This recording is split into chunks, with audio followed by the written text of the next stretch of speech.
പുതിയൊരു വീഡിയോയിലേക്ക് എല്ലാവർക്കും സ്വാഗതം. നമ്മുടെ ആൻഡ്രോയിഡ് മൊബൈലിൽ ഒരു പുതിയ ഓപ്ഷൻ വന്നിട്ടുണ്ട്. തെഫ്റ്റ് പ്രൊട്ടക്ഷൻ എന്ന് പറഞ്ഞിട്ട് ഒരു ഓപ്ഷൻ വന്നിട്ടുണ്ട്. അത് എനേബിൾ ചെയ്തിട്ടില്ലാത്തവർ തീർച്ചയായിട്ടും അത് എനേബിൾ ചെയ്യണം. അതപ്പം എനേബിൾ ചെയ്യുന്നത് എങ്ങനെയാണെന്ന് അറിയാൻ വേണ്ടി നമുക്ക് മുന്നോട്ട് പോകുന്നതിന് മുന്നായിട്ട് തന്നെ നിങ്ങൾ എൻ്റെ വീഡിയോ ആദ്യമായിട്ടാണ് കാണുന്നതെങ്കിൽ വീഡിയോ ഇഷ്ടപ്പെട്ട് കഴിഞ്ഞാൽ വീഡിയോയ്ക്ക് ലൈക്കും ഹൈപ്പും ചെയ്യുന്നതോടൊപ്പം തന്നെ വീഡിയോ പറ്റി എന്തെങ്കിലും അഭിപ്രായം ഉണ്ടെന്നുണ്ടെങ്കിൽ കമൻറ്റ് ചെയ്തറിയിക്കുക. അതുപോലെ തന്നെ ചാനൽ സബ്സ്ക്രൈബ് ചെയ്യാനും മറക്കരുത്. അപ്പോൾ നമുക്ക് ആദ്യം തന്നെ ഇത് എന്താണ് എന്നുള്ളത് നമുക്ക് ആദ്യമേ നോക്കാം. ഈ ലോക്ക് സിസ്റ്റം എന്താണെന്നുള്ളത് നോക്കാം.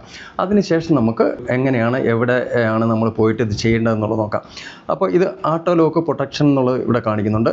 മോഷണം നടന്നാൽ ഇവ നിങ്ങളുടെ സ്ക്രീൻ ലോക്ക് ചെയ്യും. നിങ്ങളുടെ പക്കൽ ഉപകരണം ഉണ്ടെങ്കിൽ പിൻ അല്ലെങ്കിൽ പാസ്വേഡ് പോലെ പതിവ് പോലെ അൺലോക്ക് ചെയ്യാമെന്ന് പറഞ്ഞിട്ടുണ്ട്. ഓക്കെ, പിന്നെ അതിന് തൊട്ട് താഴെയായിട്ട് അതായത് ഇവിടെയായിട്ട് നമുക്ക് എനേബിൾ ചെയ്യേണ്ടത് ഇതാണ്. അതായത് തെഫ്റ്റ് ഡിറ്റക്ഷൻ ലോക്ക് എന്ന് പറഞ്ഞുകൊണ്ട് ഇവിടെ കാണിച്ചിട്ടുണ്ട്.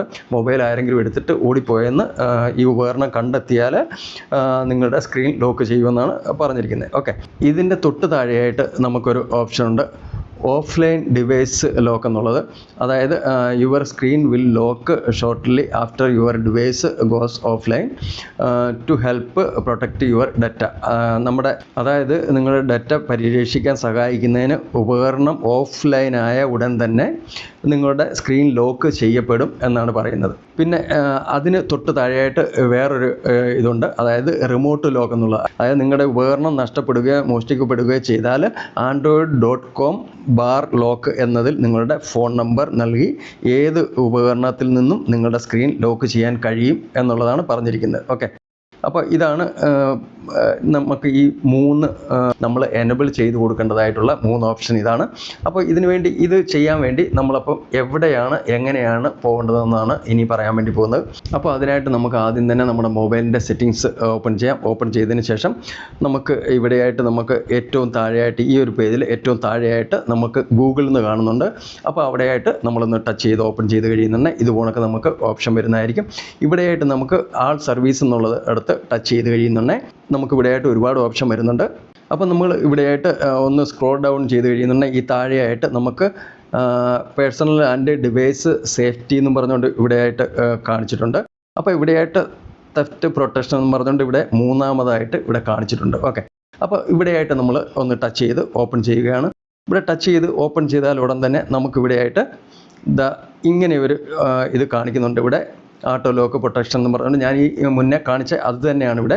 അതായത് ഇവിടെ ഞാനിത് എനേബിൾ ചെയ്ത് വെച്ചിരിക്കുകയാണ്. പക്ഷേ ഇത് നിങ്ങൾക്ക് വേണ്ടി ഞാനിതൊന്ന് ഓഫ് ചെയ്തിട്ട് പിന്നെ ഒന്നാല് എനേബിൾ ചെയ്ത് കാണിക്കാം. അപ്പം ഞാനിതൊന്ന് ഡിസേബിൾ ചെയ്തിട്ടുണ്ട്. ഇനി ഞാനിതൊന്ന് എനേബിൾ ചെയ്ത് കാണിക്കാം. ഓക്കെ, അപ്പോൾ ഇത് ഞാൻ വീണ്ടും എനേബിൾ ചെയ്തിട്ടുണ്ട്. അപ്പോൾ ഇതേമാതിരി നമ്മൾ എനേബിൾ ചെയ്ത് കൊടുക്കണം. ഈ ഒരു ഓപ്ഷനാണ് ഇതാണ് നമുക്ക് എനേബിൾ ചെയ്ത് കൊടുക്കേണ്ടത്. ഓക്കെ, അപ്പോൾ ഇതിങ്ങനെ നമ്മൾ എനേബിൾ ചെയ്ത് കൊടുത്തതിന് ശേഷം അതിൻ്റെ തൊട്ട് താഴെയായിട്ടാണ് ഞാൻ പറഞ്ഞ ഓഫ്ലൈൻ ഡിവൈസ് ലോക്ക് എന്ന് പറഞ്ഞിട്ടുള്ളത്. അപ്പോൾ ഇത് നമുക്ക് ഇതുപോലെ തന്നെ നമ്മൾ എനേബിൾ ചെയ്ത് കൊടുക്കാം. അതപ്പോൾ ഞാൻ ഇതിൻ്റെ വിശദമായിട്ട് കാര്യം ഞാൻ പറഞ്ഞു. അപ്പോൾ ഇതിനി നമുക്കൊന്ന് എനേബിൾ ചെയ്ത് കൊടുത്താൽ മതി. അപ്പോൾ അതിനായിട്ട് ഞാനിവിടെ ഇതിലോട്ടൊന്ന് ടച്ച് ചെയ്ത് ഇതൊന്ന് എനേബിൾ ചെയ്ത് കൊടുക്കുന്നുണ്ട്. അപ്പോൾ ഇതിങ്ങനെ എനേബിൾ അതിലൊന്ന് ടച്ച് ചെയ്ത് കഴിയുന്നുണ്ടെങ്കിൽ ഇതുകൊണ്ടൊക്കെ നമുക്ക് ഈ ഒരു പേജിൽ ഓക്കെ എന്നുള്ളിടത്തോട്ട് അവിടോട്ടൊന്ന് ടച്ച് ചെയ്ത് കഴിഞ്ഞ് അതങ്ങ് എനേബിൾ ആവും. ഓക്കെ, അപ്പം അടുത്തത് നമുക്ക് റിമോട്ട് ലോക്ക് എന്നുള്ളതാണ്. അപ്പോൾ ഈ റിമോട്ട് ലോക്ക് എന്നുള്ളിടത്ത് അതായത് റിമോട്ട് ലോക്ക് എന്ന് ഇവിടെ കാണിച്ചിരിക്കുന്നത് അവിടെ തൊട്ട് നമ്മളൊന്ന് ടച്ച് ചെയ്യുകയാണ്. അപ്പോൾ ഇവിടോട്ടൊന്ന് ടച്ച് ചെയ്ത ഉടൻ തന്നെ നമുക്ക് ഇത് ഓപ്പൺ ആയിട്ടുണ്ട്. അപ്പോൾ നമുക്ക് ഇവിടെയായിട്ട് യൂസ് റിമോട്ട് ലോക്ക് എന്നുള്ളത് എനേബിൾ ചെയ്ത് കൊടുക്കണം നമ്മൾ.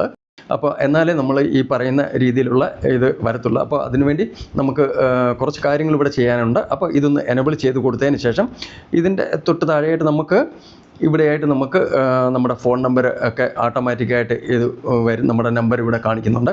അപ്പോൾ അതിൻ്റെ തൊട്ട് താഴെയായിട്ട് നമുക്കൊരു ചെറിയ ഇത് വരുന്നുണ്ട്. അതായത് നമ്മൾ എന്തെങ്കിലും ഒരു ക്വസ്റ്റ്യൻ മാതിരി അതായത് നമ്മൾ കറക്റ്റായിട്ടുള്ള ആളാണോ ഇത് നമ്മൾ യൂസ് ചെയ്യുന്നതെന്ന് അറിയാൻ വേണ്ടി ഒരു ക്വസ്റ്റ്യൻ മാതിരി ചോദിക്കുന്നുണ്ട്. അതിനകത്ത് കുറച്ച് ക്വസ്റ്റ്യൻ വരുന്നുണ്ട്. അതിലേതെങ്കിലും ഒരു ഓപ്ഷൻ നമ്മൾ ഇതിനകത്ത് സെലക്ട് ചെയ്ത് കൊടുക്കണം.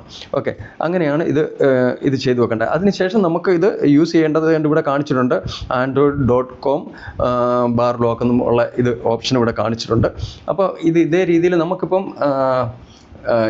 നമ്മളെല്ലാവരും മൊബൈൽ സൂക്ഷിക്കുന്നവരാണ്. എന്നാൽ പോലും ചിലപ്പോൾ അത് നമ്മുടെ കയ്യിൽ നിന്ന് നഷ്ടപ്പെടാൻ സാധ്യതയുണ്ട്. നഷ്ടപ്പെട്ട് കഴിഞ്ഞ് കഴിഞ്ഞാൽ അത് നമുക്ക് ഇപ്പം ഇത് പെട്ടെന്ന് ലോക്ക് ആവാനും ഇങ്ങനെയൊക്കെയുള്ള ഇതാണ്. ഇപ്പോൾ ഇത് പുതിയതായിട്ട് നമ്മുടെ ആൻഡ്രോയിഡ് മൊബൈലിൽ ഇതിപ്പം ഗൂഗിളിലൊക്കെ ഇപ്പോൾ ഒരുപാട് മാറ്റങ്ങൾ ഗൂഗിൾ തന്നെ വരുത്തിയിട്ടുണ്ട്.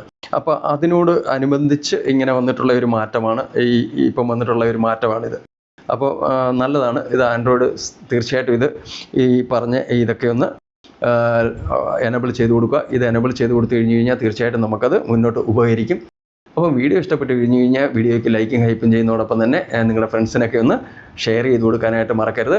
അപ്പോൾ നമുക്ക് അടുത്തൊരു വീഡിയോയിൽ കാണാം. അതുവരേക്കും വിടാം. നന്ദി, നമസ്കാരം.